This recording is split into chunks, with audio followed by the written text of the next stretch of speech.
Người ta chi nhộng đấy vào ơi mà. Nhiều mà.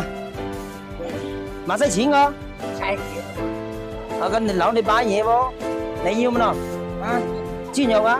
冇得錢㗎，啊？點解會冇得錢嘅？點解你睇到我似乜嘢咯？哦，有嘢嘛？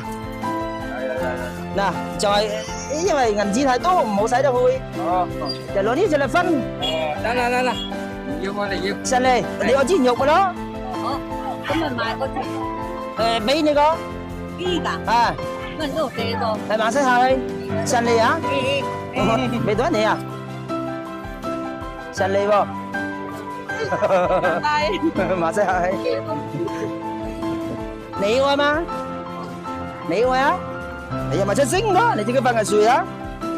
特別睇你喎，你今年高壽啦？係好嘅。有幾多灰啊？嚇？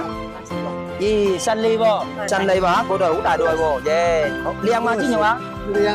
靚喎，新嚟。